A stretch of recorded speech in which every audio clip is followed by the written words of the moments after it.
Bom dia a todos e que sejamos bem-vindos a esta casa de estudo e de trabalho.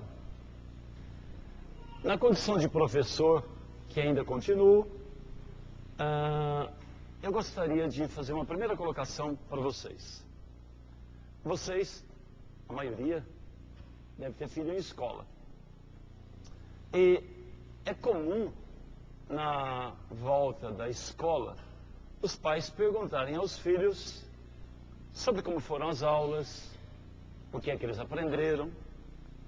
E seria muito estranho que um filho respondesse assim: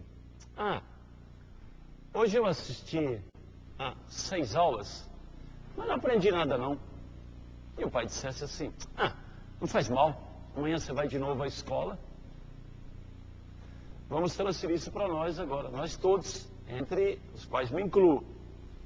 Cada vinda à casa espírita é uma oportunidade de aprendizado. E nós não podemos voltar para casa na condição do aluno que assistiu a mais uma aula e continuou do mesmo jeito. Eu penso que nós devemos sair sempre incomodados da casa espírita. Incomodados no sentido de pensar assim: puxa vida, preciso pensar um pouco mais na oportunidade abençoada desta encarnação e mais naquilo que ainda não estou fazendo, embora esteja ao meu alcance. A rotina é uma das maiores inimigas do progresso, da evolução, da melhoria, porque a rotina leva à acomodação. Então, temos de nos sentir sempre incomodados. A insatisfação gera também o progresso. Se nós, seres humanos, nunca nos sentíssemos insatisfeitos com o lugar onde moramos, com o meio de transporte que usamos, com a medicação que está ao nosso alcance, nós provavelmente ainda moraríamos em cavernas. E eu tenho consciência disso quando venho à casa espírita, para tomar cuidado de deixar para cada um de nós, que eu sempre me incluo, uma mensagem de onde a gente tire alguma coisa para aplicar bem de imediato, hoje, amanhã, no decorrer da semana, que é a mesma preocupação que eu tenho como professor, de levar a cada aula uma informação diferente, nova, interessante, curiosa, incomodante. É interessante observar como as pessoas acham que o espírita responde a tudo. Vez por outra, além de alunos, outras pessoas me trazem perguntas que a profitência religiosa deles não responde. Católicos, protestantes, evangélicos, agnósticos, nihilistas, ateus. Vez por outra, um vem e pergunta, e ele tem certeza de que eu vou responder. Aliás, essa é uma das responsabilidades do espírita, para não dizer cristão, que uma resposta dessa pode ser o consolo de que a pessoa precise. E pode ser também a célula inicial, o começo, o germe de uma modificação a que estamos todos sujeitos e necessitados. Essa é uma das obrigações do espírita. Segundo Emmanuel, a maior caridade que se pode praticar em relação à própria doutrina é divulgá-la. E a orientação que nós recebemos, como mandamento, vamos dizer assim, é aquela em que diz: espíritas, amai-vos e instruí-vos. Nós temos que aprender sempre. E nesse tal de perguntar, um dia, uma aluna de cursinho, que eu trabalho com cursinho, uma idade muito gostosa para trabalhar com os jovens, uma aluna aproximou-se de mim e falou assim, confiando que eu teria a resposta: professor, esse negócio de horóscopo existe? É verdadeiro? Aí você pensa assim, mas espera aí, será que a doutrina espírita tem alguma coisa ligada ao horóscopo? Será que se eu pegar aqui o Livro dos Espíritos, 1019 perguntas e respostas, deve ter alguma coisa aqui dentro? Deve ter. Ou então, alguns outros livros, tal como um que alguns espíritas ainda em Uberaba elaboraram fazendo perguntas ao Chico, que perguntou a Emmanuel, em cerca de 450 perguntas, que em fechadas formaram o livro O Consolador. A pergunta foi feita a Emmanuel: se é real a ideia de que o horóscopo funciona, dirige nossas vidas.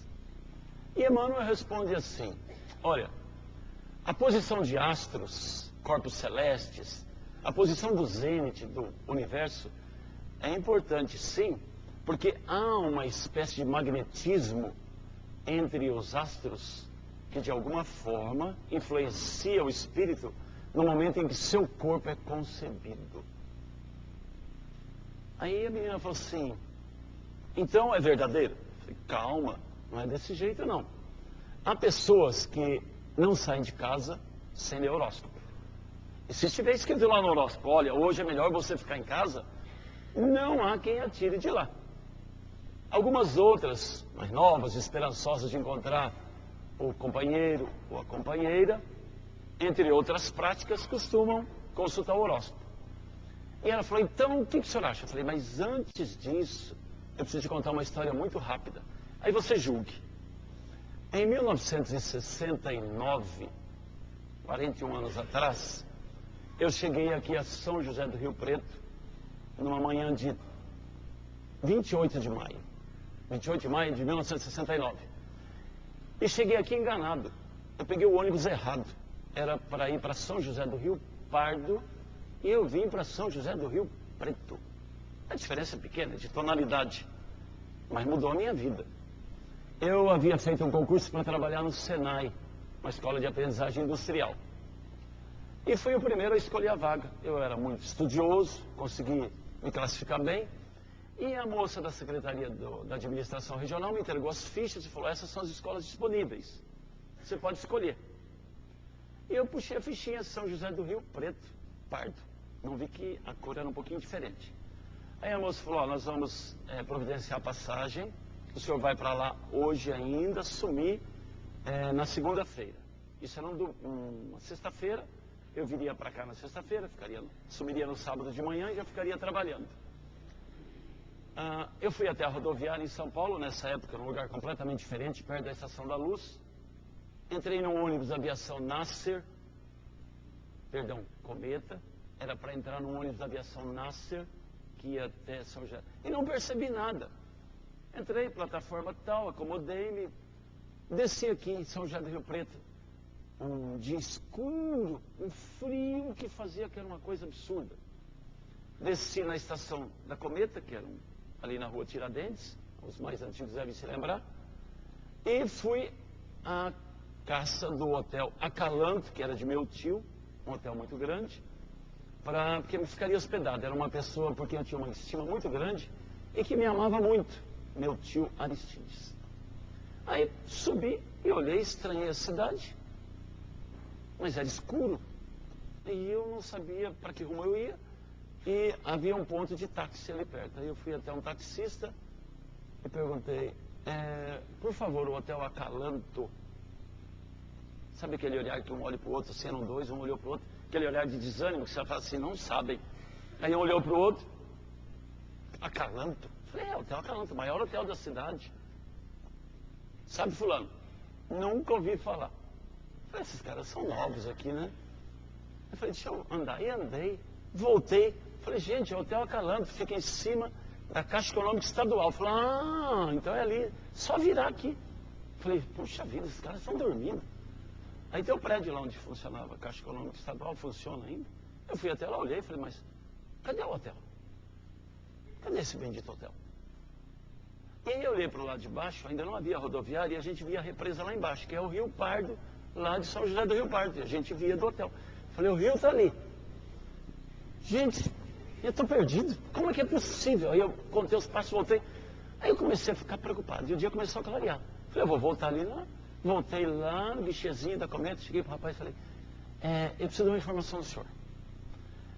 Existe aqui em São José do Rio Pardo um hotel? Ele falou: como que é? Eu falei: aqui em Rio Pardo. Ele falou: moço, o senhor está em Rio Preto. Eu falei: como que é? Ele falou: o senhor está em Rio Preto. Aí eu fiquei assim: olha aqui. Aí ele me mostrou um mapa. São José do Pardo é lá em cima, assim, saindo lá para lá de Franca, Ribeirão, lá para lá de Minas já. Ele falou, o senhor não está aqui, o senhor está aqui. Eu falei, como que é possível? Ele falou, o senhor está em São José do Rio Preto. Aí caiu a ficha. Eu falei, nossa, o ônibus, não é a cometa, era só naquele instante. Aí eu voltei a São Paulo, no mesmo dia. E cheguei, fui conversar com a moça. Segunda de manhã, eu não vi a hora de abrir aquela secretaria. O minuto não passava. Só que outra pessoa já tinha escolhido São José do Rio Pardo e não quis mudar. Falou, não, eu queria Rio Pardo mesmo. E aqui fiquei em Rio Preto. Aí, eu trabalhando no Senai, eu trabalhava só de manhã, e eu precisava arrumar mais alguma coisa que fazer.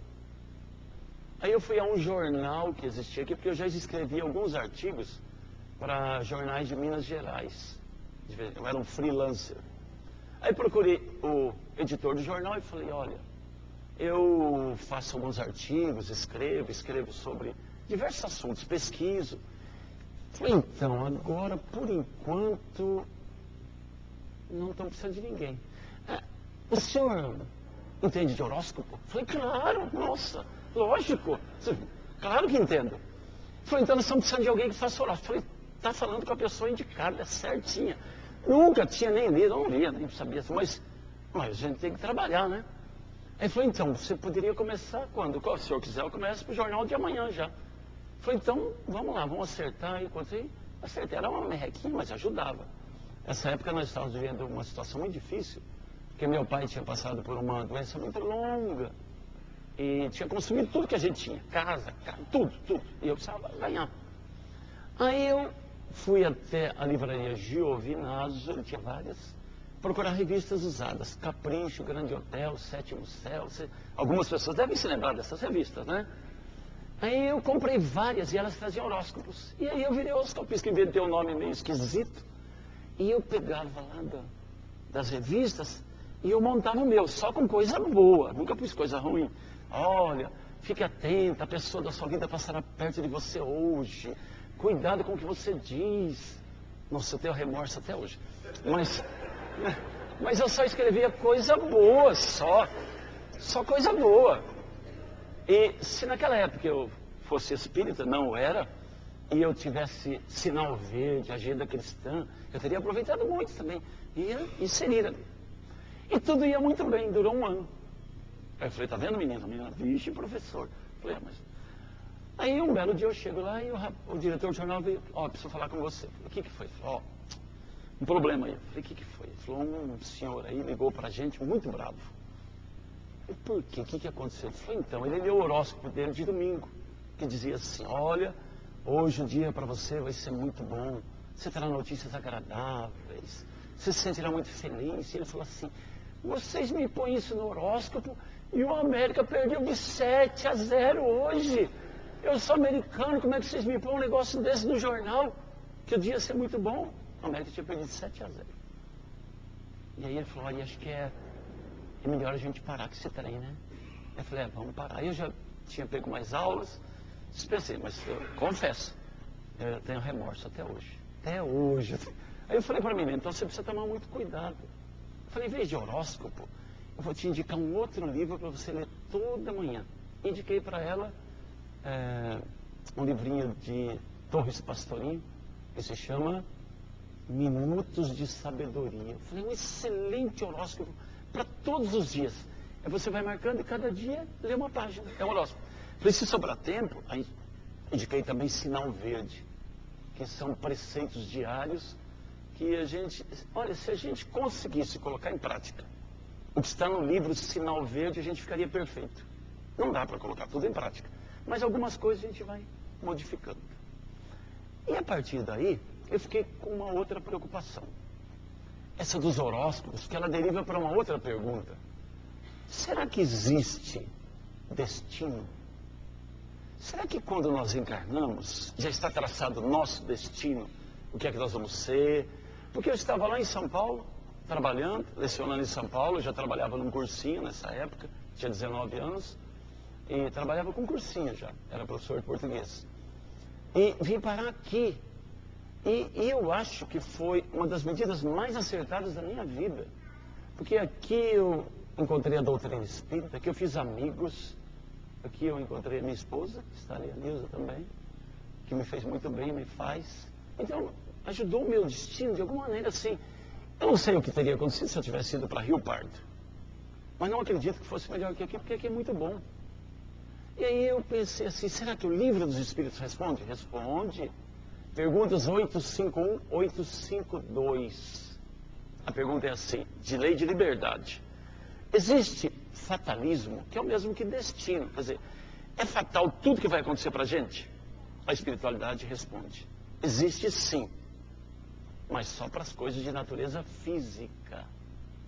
A parte espiritual, a parte da alma, o nosso íntimo que nós somos, nós determinamos. E eu me lembro que na Mocidade Espírita, lá do Rodrigo Lobato, um dia um aluno perguntou se eu podia dar um exemplo. Aí eu me baseei em A Vida Escreve, um livro espírita que a gente usava muito nas reuniões de mocidade e culto do Evangelho, Hilário Silva, que conta a história de Saturnino Pereira, é a história número 20, capítulo 20. Saturnino Pereira era um homem muito rude, muito bravo, e tinha um engenho, e um dia nervoso com um escravo que havia feito alguma coisa de maneira indevida, empurrou-o em direção a um engenho onde estava moendo cana. O escravo caiu de mau jeito, o braço foi pego pela máquina e foi todo esmagado. E ele perdeu o braço. Voltando para o plano espiritual, Saturnino Pereira sonhava todas as noites que ele estava dentro de uma tina, de uma banheira de suco de cana manchado de sangue. E que ele tentava nadar e se afogava, num desespero. E aquele líquido em volta dele. E em prece, e suplicando muito, um dia ele conseguiu a bênção de reencarnar. Que é bênção sempre. Ter a oportunidade de vir para cá é uma bênção disputadíssima hoje no plano espiritual, porque as famílias estão tendo cada vez menos filhos. Já está difícil.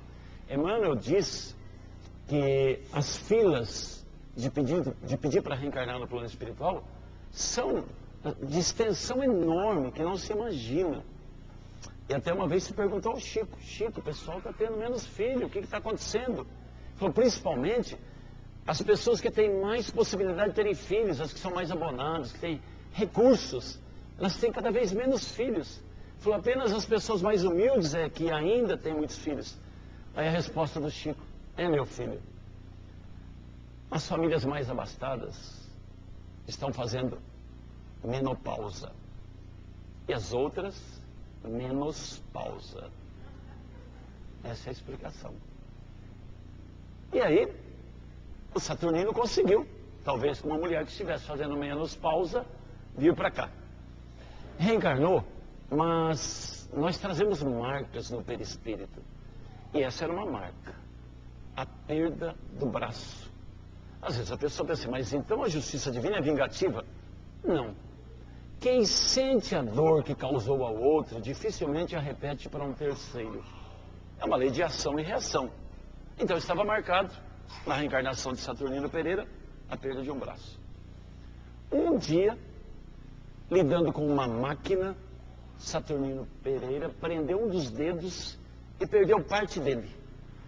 Era um espírita cristão, devotado à causa do bem, à caridade.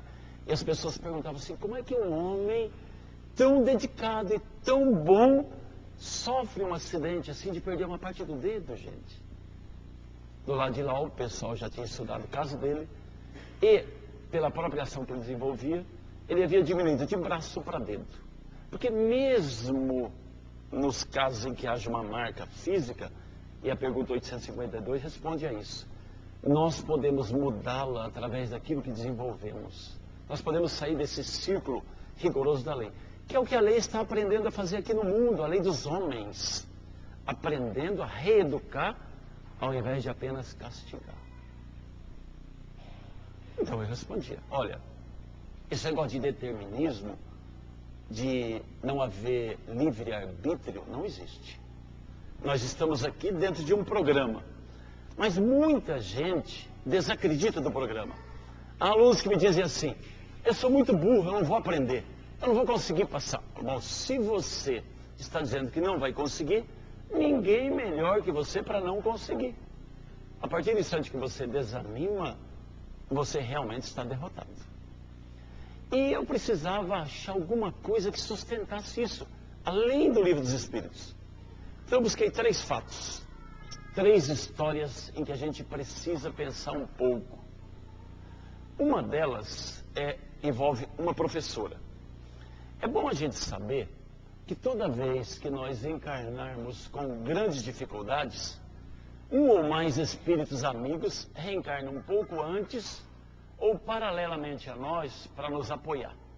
Que ninguém vem sozinho. A justiça divina não nos joga aqui por nossa própria sorte quando a tarefa é difícil.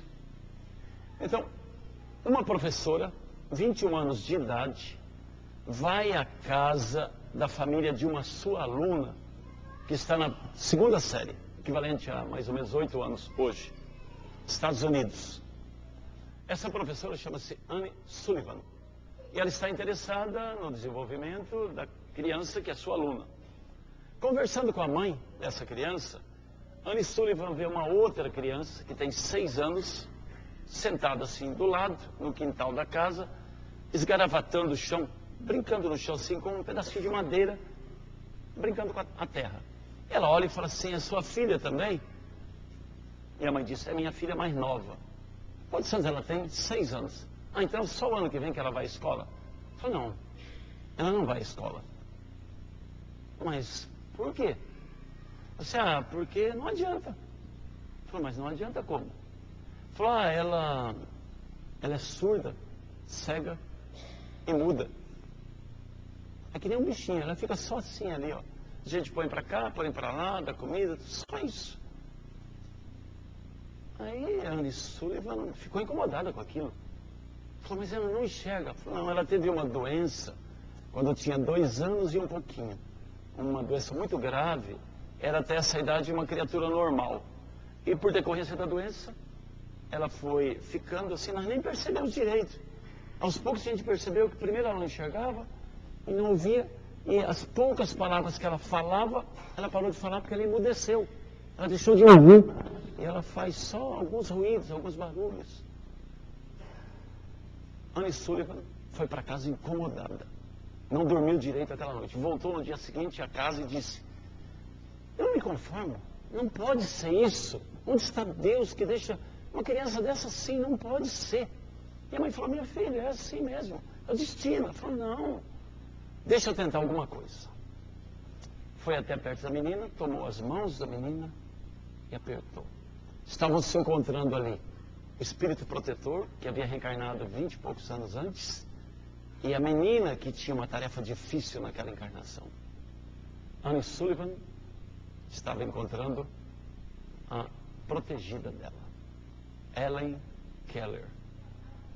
Se alguém quiser saber a história inteirinha, existia um filme chamado Black, Escuridão, que narra essa história de uma maneira fantástica. É um filme russo. Russos fizeram esse filme. E ele não foi muito divulgado aqui no Brasil, não. Através do YouTube é possível assisti-lo. Chama-se Black, a história de uma vida. A gente vai fazer um salto desse momento em que os 2 espíritos se encontram, o protetor e o protegido. E vamos andar até a idade de Helen Keller com 20 anos. Ela é professora de uma escola pública. Eu vou até para não... Se alguém quiser depois conferir a história, está aqui também. Temos, esse livro aqui é fantástico. Simonetti.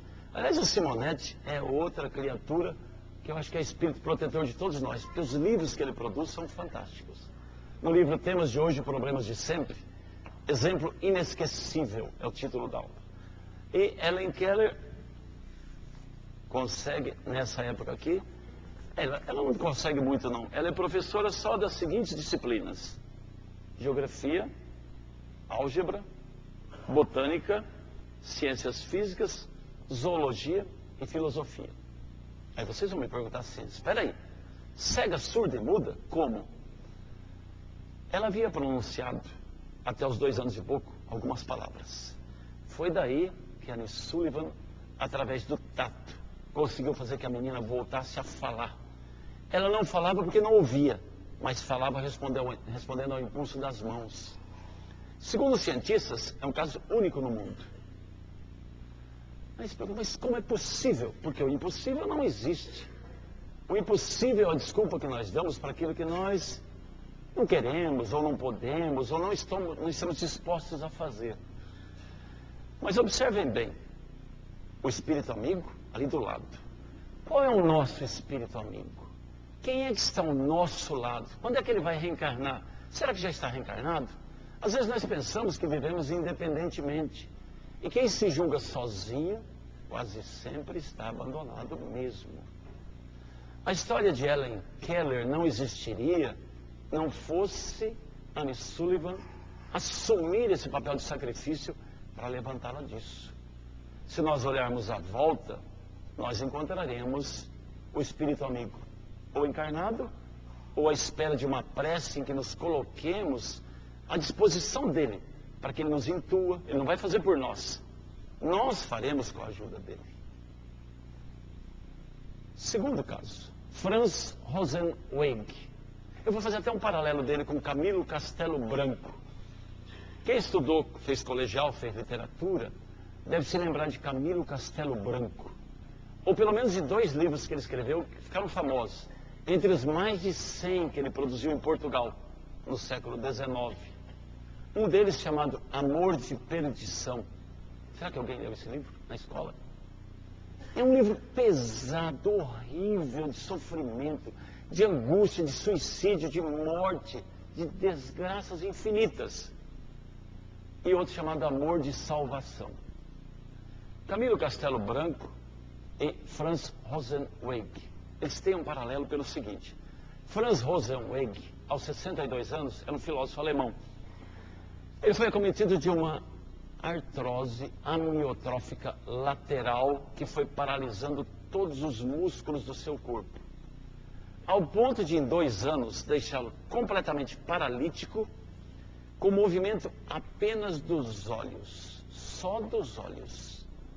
Ele foi colocado numa cadeira, as mãos cruzadas aqui assim, e a única coisa que ele movia, não movia a cabeça, para poder deglutir, engolir os alimentos, tinha que se fazer o movimento dele aqui com a boca. Ele mal conseguia engolir. Que sofrimento, hein? Camilo Castelo Branco, aos 62 anos, chegou à cegueira, ficou cego. E não teve dúvida, virou o personagem central do romance Memórias de um Suicida, pela pena de Ivone Pereira. Suicidou-se. E quem já leu Memórias de um Suicida tem uma vaga ideia do que existe para se passar em regiões umbralinas para onde vão os suicidas. Franz Rosenzweig podia ter escolhido o mesmo caminho. Não escolheu. Tinha que achar um meio de fazer alguma coisa, porque ele sabia que tinha vida pela frente. O espírito protetor dele havia reencarnado mais ou menos na mesma época que ele, 1 ano ou 2 depois.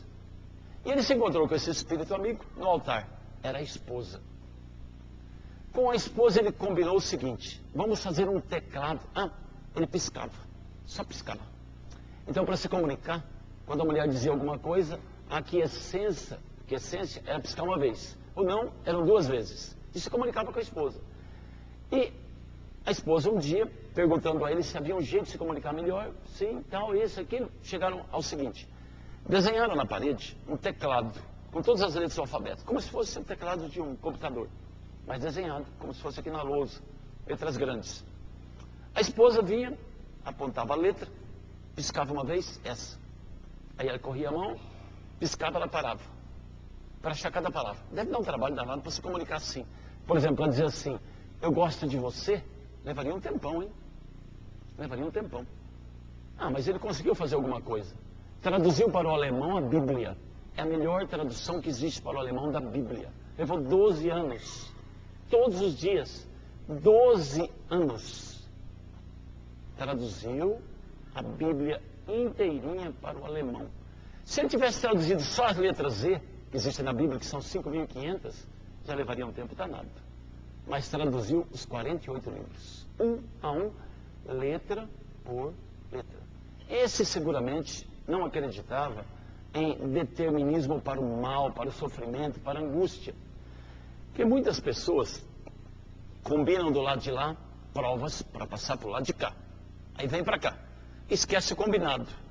E além de esquecer o combinado, a primeira prova que aparece, desacreditam de tudo. Tive um confrade que frequentou durante algum tempo o Rodrigo Lobato. E desapareceu um dia.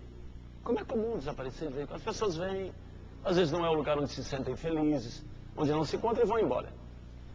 E ele fazia alguns serviços profissionais aqui na cidade de que eu precisava de vez em quando. Notamos a ausência dele, fui até a oficina e conversei com ele. Vamos chamá-lo de João, que é um nome bonito e que não é o dele. Ô João, o que aconteceu? Você não tem ido mais? Ah, nunca mais eu vou. Vou lá não. Falei, por quê? Ah, não, esse negócio de espiritismo, espírito amigo, essas coisas, isso aí não existe não. Eu falei, mas o que aconteceu? Eu falei, imagina. Teve uma quinta-feira que eu fui à palestra lá e já era passista. Estava lá, ajudando. Sabe o que aconteceu? Eu falei, não, entraram na minha casa e roubaram a minha televisão. A espiritualidade está fazendo o quê que não me protege? E se eu estou lá na casa espírita? E o pessoal entra na minha casa e rouba a minha televisão, então eu não vou mais ao centro, ninguém protege a minha casa. Falei, se você não tivesse ido ao centro, o que você teria feito nessa noite? Falei, eu ia ficar com a minha neta assistindo televisão, que a neta morava com ele. Falei, se o assaltante chegasse? Falei, pegava uma arma e ia enfrentar. E vi se o assaltante, que é muito mais prático em armas e está preparado para a ação, se é pego de surpresa. Quando a polícia recomenda que a gente não reaja, tem gente que fala assim, é por isso que os bandidos estão fazendo o que a própria polícia fala para não reagir, é que nós não estamos preparados para o momento, e ele está. Aquilo é do feitio dele, não é do nosso. Nós vamos pegar uma arma para dar um tiro numa pessoa, nós trememos tanto que o cara dá 10 na gente e a gente nem pegou a arma direito. Esse é o problema.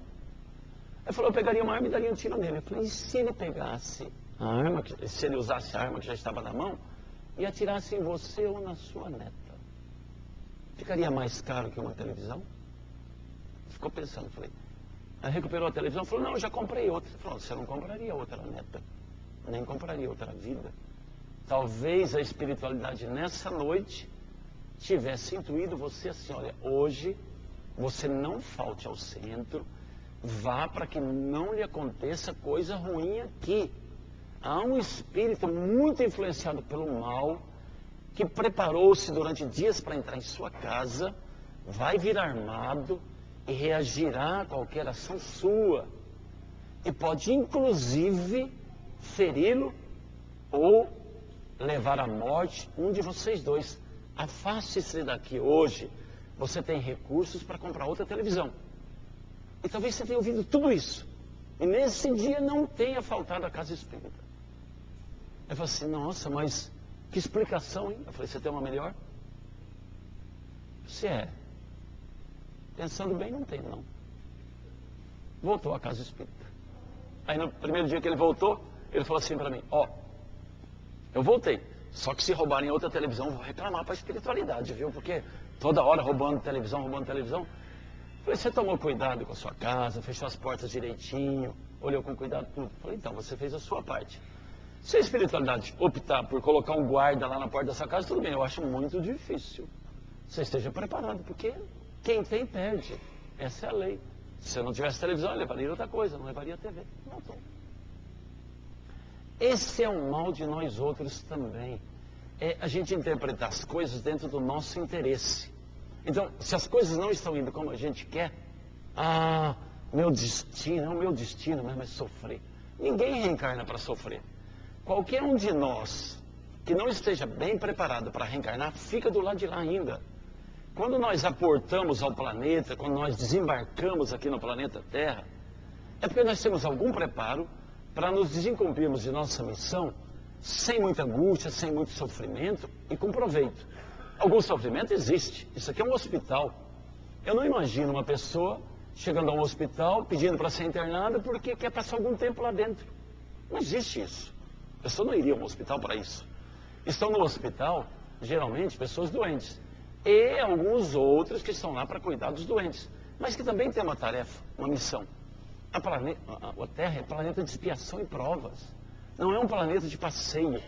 Então, cada vez que a gente vem para cá, é sinal de que nós temos débitos. E os débitos precisam ser arrumados dentro da lei de causa e efeito, que se opõe ao determinismo, que os espíritos respondem em lei de liberdade, que não existe nessa extensão que o pessoal quer que exista. Outros perguntam assim, e por que eu não ganho na Mega Sena? E o outro ganha? É destino? Mas, bem que eu queria ganhar na Mega Sena. Aí um dia uma pessoa falou assim, eu queria ganhar na Mega Sena, mas queria ganhar assim, uns 50 milhões. O cara já é porcaria, uma acumuladona. Falei, quantas vezes seguidas sozinha? Falei, não, uma só. Falei, ah, tá bom, menos mal. Falei, o que você ia fazer com isso? Falou, ó, primeiro, eu ia dar 1 milhão para cada um dos meus filhos. É gostoso dividir o que não é da gente, né? É tão bom. A gente fala, fulano tem tanto, por que não divide? Dividiu dos outros. Não, o nosso, não. Fala assim, a igreja tem tantas terras, tantas... Por que não distribui para os outros? Ué, começa a dar o exemplo, distribui você. Aí ele falou assim, ia dar 1 milhão para cada filho. Eu tenho 3 filhos. Aí eu tenho meus irmãos, também ia dar 1 milhão para cada um. Aí eu falei, muito bom. Você ia estragar o projeto reencarnatório de todos eles. Você percebeu por que você não ganha? Porque você é muito bom. Porque você vai distribuir tudo. É muita caridade para um só. Então por isso a espiritualidade fala, não, ele vai ser muito caridoso. Esse cara vai para o céu logo em seguida, ainda não está preparado, então deixa sem ganhar. Porque todo mundo tem esses planos, né? Quase todo mundo. Se ganhar, o que eu vou fazer com tanto? Aí depois a pessoa ganha, não conta para ninguém, esconde, muda, faz alguma coisa. Uma das primeiras, aliás, é pedir demissão do trabalho, né? Eu trabalhei ainda tão bem, a pessoa estava espiando tantas coisas, estava aprendendo. Pessoas que falam na fila de Mega Sena assim, se eu ganhar, nossa, eu entro lá na firma, eu chego pro meu patrão, chuto a mesa dele, jogo tudo no chão e falo assim, nunca mais eu entro nisso aqui. Joga por terra a oportunidade abençoada que teve até aquele dia. Então a espiritualidade nos conhece bem, bem mesmo. E um olha para o outro e fala assim, o que ele está pedindo? Ó, ganhar na Mega Sena. Hilário Silva, igualmente, diz numa página de um dos livros, que grande parte de nós faz parte de uma equipe chamada TBC. Turma da Boa Conversa. TBC. A propósito de uma reunião numa casa espírita, onde cada um dos confrades dizia assim, olha, e se a gente abrisse um núcleo de assistência à criança e um núcleo de assistência à mãe solteira e mais um para apanhar? Isso mesmo, vamos fazer isso, vamos fazer. E há 2 espíritos olhando a reunião. Um é o da casa, um é o visitante. O visitante fica impressionado. Fala, gente do céu, que grupo, hein? E o outro diz, se impressione não, é o TBC. Amanhã eles nem se lembram do que conversaram. Turma da Boa Conversa. E a gente tem que observar isso. No caminho de nossa existência, as provas não são maiores do que nós. E quando elas são grandes, a espiritualidade é a nossa volta. Fala assim, e onde estão meus amigos espirituais? Aqui dentro, em casa, no trabalho, na rua. Amigo, a gente conquista, não ganha. É preciso chegar até ele, buscá-lo e ele se aproxima de nós. Nessa segunda história, de Franz Rosenzweig, eu tenho me inspirado para nunca desistir. Porque eu fico pensando assim, se me falta visão, nós já pensamos isso um dia, não ver mais, tatear como a gente vê pessoas pelas ruas, só que a gente não valoriza o oposto. Eu vejo. Hoje de manhã, cada um de nós se levantou. Há pessoas que não se levantaram hoje e não vão se levantar mais. Nas 24 horas do dia de hoje, desencarnarão mais de 200 mil pessoas na face da Terra. Pessoas que ontem se deitaram com planos para segunda-feira, de coisas que ainda não foram feitas, que foram adiadas, e que não farão isso. Pessoas que deixaram para terça ou quarta-feira da semana que vem, a possibilidade de um encontro com uma pessoa para corrigir um mal-entendido, para pedir perdão, para oferecer auxílio, e que não farão mais isso, porque voltaram para casa, voltaram para o plano espiritual, dentro de um plano de existência que este sim existe. Quanto tempo ficaremos aqui? O suficiente. Teremos moratória, uma extensão do tempo, depende do que fazemos. O Chico, por exemplo, é um exemplo. O Chico é um exemplo bom disso. Veio para escrever 70 livros, mais ou menos. Planejou do lado de lá, desembarcou aqui na Terra, chegou aos 70 e se sentiu incomodado, insatisfeito. Posso fazer mais. E Emmanuel, vamos a 100? Vamos. Vamos a 200? Claro. O livro Linha 200, que é o título do livro, Linha 200, que é o 200º livro do Chico, fala, entre outras coisas, a mensagem de Emmanuel a respeito disso. E aí, vamos a 300? Vamos. Vamos a 400? Claro. E ele não perguntou mais, e quase chega a 500. Se o Mineirinho continua aqui, passava de 500. Ah, mas era fácil para o Chico. Ele só tinha catarata, tinha uma dor que aperta o coração, chamada angina, tinha uma erisipela que o incomodava muito entre os dedos da mão, tinha problemas de toda espécie, deixava os problemas de lado e pegava o lápis. Quando ele soltava o lápis, aí ele olhava para os problemas de novo. Porque é fácil olhar o sofrimento do outro se transformando em ação. É muito fácil. A gente olha e fica às vezes admirado. Mas e o nosso, que precisa também se transformar em ação? Vamos para o começo do século XX. Um terceiro fato.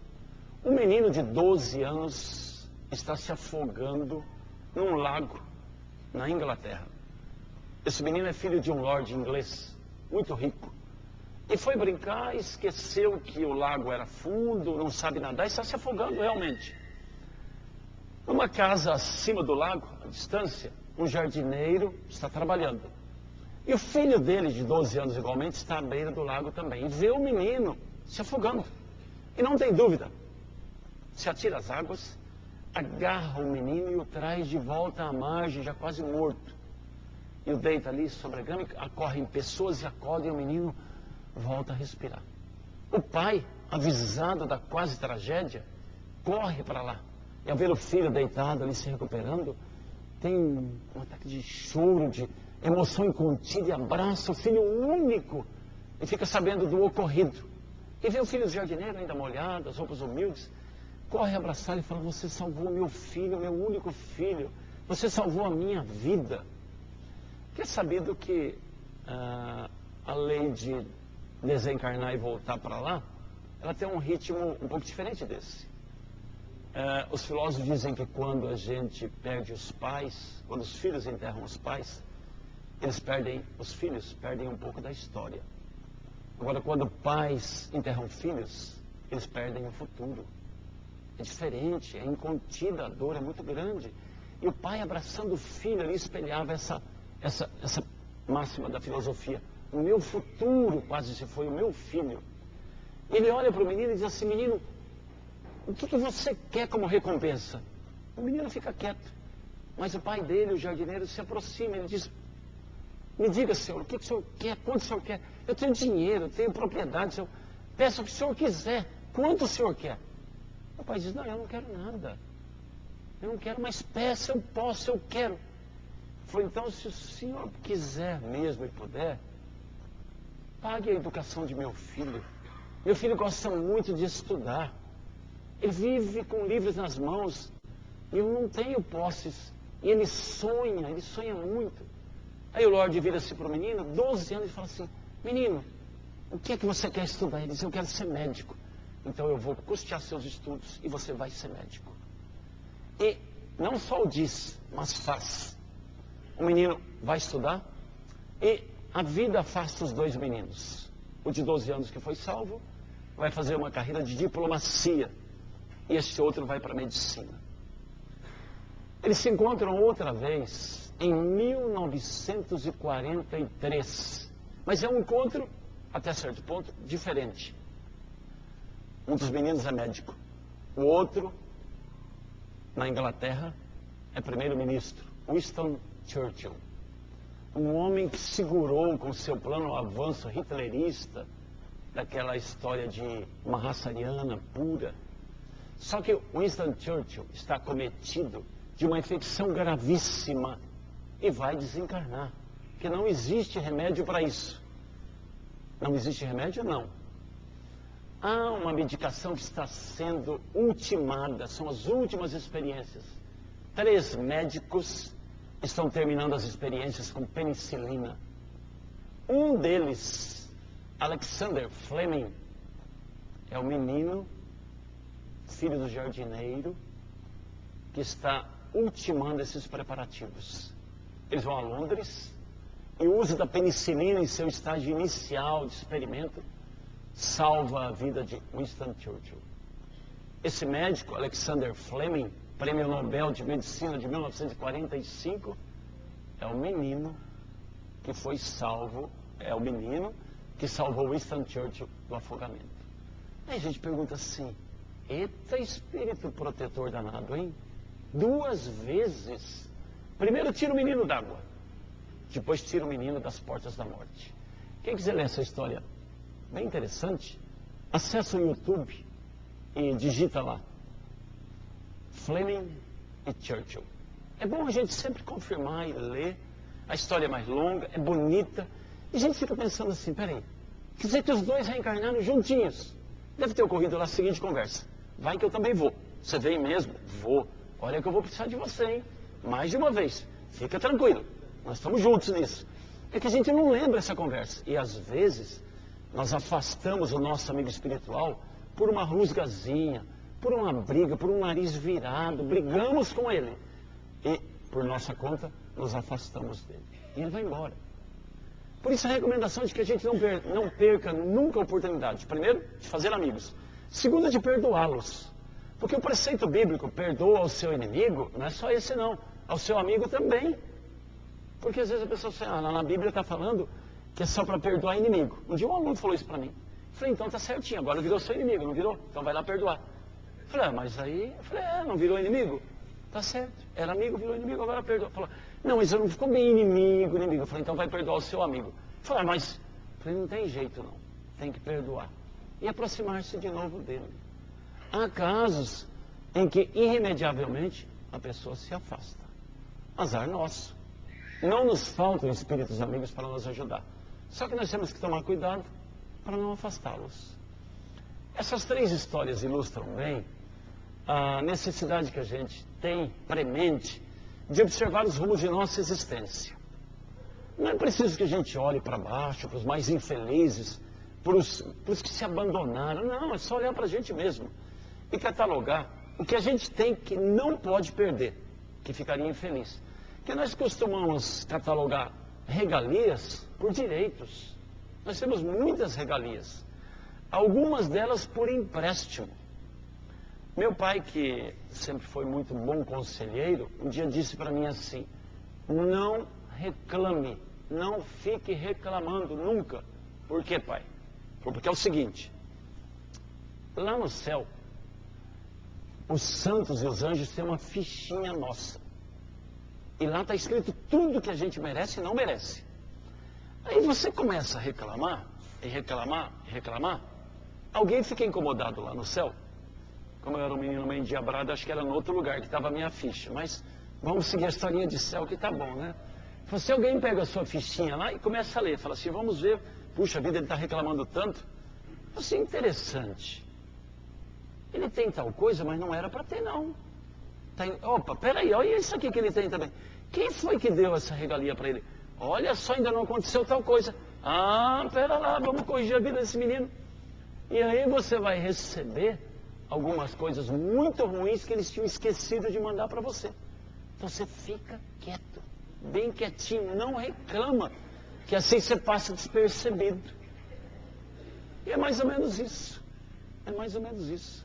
Muitas das coisas que nós temos, a espiritualidade nos concede, não porque é boa, mas porque confia que com incentivo, com um pouco de ajuda, nós vamos adquirir. Caso contrário, não adiantaria pedir ajuda.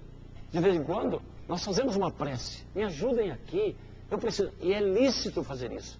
Nós podemos e devemos pedir ajuda. Claro que devemos. Porque é para isso que estamos aqui, para evoluir. Às vezes a ajuda nos adianta um passo. E mais adiante, nós compensamos a ajuda que tivemos. Mas não podemos confiar que a espiritualidade fará por nós. A espiritualidade intui, aconselha, orienta, mas não faz. Jesus não é nosso salvador, Jesus é nosso orientador. Quem nos salva somos nós mesmos.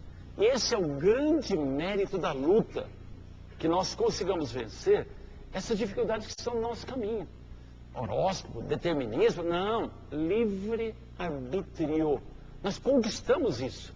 Pode parecer que o livre-arbítrio seja uma carga muito pesada, mas nós conseguimos isso a partir da racionalidade. Nós não somos instintivos, nós temos o uso da razão. que nos permite escolher entre isto ou aquilo. O grande problema do livre-arbítrio é que a sementeira, a escolha é nossa, mas a colheita também. O que nós semeamos, nós colhemos. O que nós plantamos volta para nós. A espiritualidade é riquíssima em exemplos. A literatura espírita é mais séria, porque existe muita literatura para você tomar cuidado com o subtítulo de espírita, mediúnica, pelo espírito fulano de tal, precisa tomar cuidado também. Mas a literatura espírita séria tem hoje mais de 4.500 títulos. 10 vezes o que Chico Xavier escreveu. Se uma pessoa quiser navegar com segurança, pegue a codificação, pegue o legado de Chico Xavier. Não é só isso que existe, mas nos dá uma base muito segura. Um aluno uma vez me perguntou assim, qual era a graduação de Chico Xavier? Eu falei, nenhuma. Ele não terminou o curso primário. Eu falei assim, como é que ele consegue escrever? Eu falei, ele não terminou o curso primário, mas sempre foi um grande estudioso. Eu sugiro que o pessoal que goste de ler, pegue um livro de Sueli Caldas Schubert, chamado Testemunhos de Chico Xavier. É um livro fabuloso, editado pela FEB, que contém cartas que Chico trocava com dirigentes da FEB, pedindo livros para ler, livros de filosofia, de antropologia, de psicologia, livros que ele lia. Amando de Emmanuel, que era um dos professores mais rigorosos que eu já conheci pela literatura que existe. Quem assistiu ao filme Chico Xavier, às vezes fica até pensando assim, nossa, que professor ranzinza, hein? Esse Emmanuel só deu um sorrisinho lá no fim. E assim mesmo que o pessoal do filme colocou, porque pelo jeito ele não ia nunca. Era sério. Ué, mas o professor tem que ser assim, bom e sério. Se for só bom, é bobo. Aí o professor muito bonzinho é professor bobinho. O professor permite tudo, leva tudo. Não, tá bom. Os alunos comentam, nossa, é um bobo. Quando o professor é rigoroso, as pessoas guardam as lições e se lembram dele com carinho. Não precisa ser rústico, bravo, mal educado, estúpido. Não, severo. Porque aprendeu uma coisa séria. E o Chico aprendeu debaixo da severidade de Emmanuel e descobriu que a lei não é boa, é justa, não presta favores, mas nos apoia, espera de nós e aguarda com paciência que tenhamos a capacidade de corresponder àquilo que se espera de nós como espíritos em evolução. Não é boa, mas é justa. Por isso se chama justiça. Justiça, de justa, daquilo que é lógico, que é racional. Cada um de nós está carregando o fardo das próprias imperfeições, mas também um cabedal enorme de possibilidades, de estudo que fizemos, de potencialidades que nós temos. Nós somos capazes de mudar o nosso pretenso, suposto destino, sempre para melhor. Sempre. Basta que a gente queira. A recomendação evangélica, bate que a porta se abre, é muito própria para isso. É preciso que a gente tome a iniciativa. Se um de nós chegar à frente de uma porta, de uma casa, fica plantado, talvez nunca sejamos atendidos, porque o pessoal lá de dentro ignora que nós estamos ali. É preciso bater, às vezes mais de uma vez. Às vezes a palma tem que ser mais vigorosa, mais insistente. Às vezes tem que bater a porta mesmo. Abre aqui, eu quero entrar. Essa decisão é nossa. Bate e a porta se abrirá. É o que nós precisamos fazer. E aí se alguém algum dia perguntar assim, existe destino? Sim, eu faço o meu. Mas já está escrito que você vai ser? Não. Cada dia eu escrevo um capítulo da minha vida. Guimarães Rosa, um dos grandes literatos deste país, um dia escreveu uma frase lapidar. Duas, aliás. A primeira delas, viver é muito perigoso, que virou tema de vestibular, da FUVEST. E a segunda frase que igualmente virou tema de vestibular. O melhor, o mais importante de tudo, é que nunca estamos completos, sempre somos metade. A outra metade é o outro. E se a gente se completar um dia dentro dessa limitação, provavelmente nós seremos só metade de mais, mas nunca completos. Sempre a metade de mais, e mais, e mais. E a outra metade está nos outros, nas pessoas que nos apoiam, que convivem conosco, que nos sustentam nesta existência. Particularmente, muito particularmente, o espírito amigo que reencarna está dentro da nossa casa. É preciso descobri-lo. Ou é o filho, a esposa, o marido, o pai, a mãe. Porque dada a nossa pequenez espiritual, nossos grupos de afeto mais intenso ainda são pequenos. Um dia, essa nossa família espiritual se ampliará para 6, 7, 8, 10 mil pessoas. E um dia, abrangerá a dimensão de um Chico Xavier, capaz de amar indistintamente quantos se aproximassem dele, e dizer para as pessoas que se achegavam a ele: reza por mim, ora por mim, pensa em mim.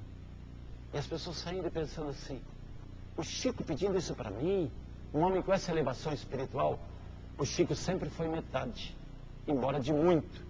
E nós, mesmo sendo ainda metade de muito menos, podemos nos completar a cada dia. Determinismo não existe, mesmo nas coisas físicas.